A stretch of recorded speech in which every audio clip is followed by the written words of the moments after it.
Apprentissage et souffrance, du 8 décembre 2016. Citation.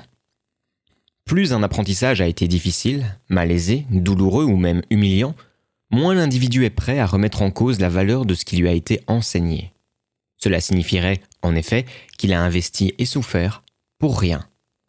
Fin de citation. C'est une citation de Gregory Bateson, anthropologue, psychologue, épistémologue américain, ayant vécu de 1904 à 1980, et étant à l'origine de la pensée écosystémique et bienveillante, référence centrale de la méthode Lafay.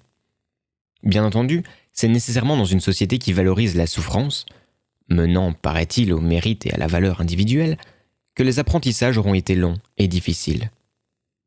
C'est dans une société qui enseigne à l'aide de la souffrance que cela est possible. Le pouvoir éduque à la souffrance et via la souffrance. Les adultes, relais du pouvoir dans la famille, éduquent leurs enfants de façon brutale pour leur bien, se soumettant ainsi aux valeurs des dominants.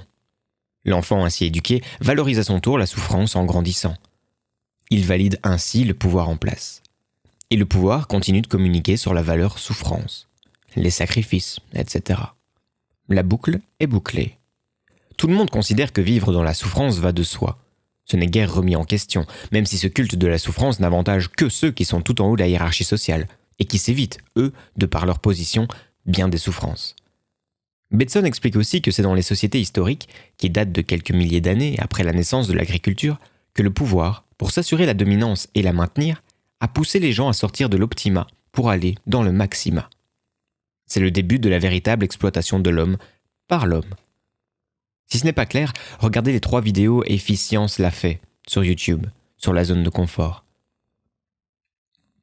Olivier Morel explique, lui, que dans les sociétés des chasseurs-cueilleurs, on ne frappe pas les enfants. Ces sociétés dites primitives considèrent qu'un enfant ne peut pas comprendre et qu'il est donc inutile de le frapper ou de le punir. Ces primitifs avaient intégré les recherches les plus actuelles en neurosciences.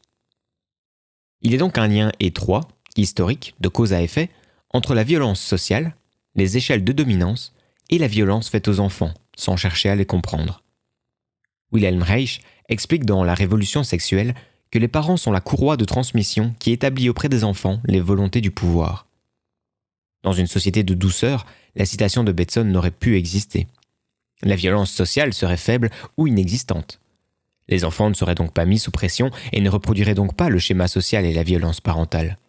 Et les hiérarchies seraient forcément très différentes de celles qu'on connaît, où très peu de gens s'accaparent tout, vivent dans l'opulence et enseignent au peuple qu'il est bon de souffrir pour exister. En fait, chaque baffe à un gosse est, sans qu'on le sache clairement, un acte de soumission aux ordres venus des dominants.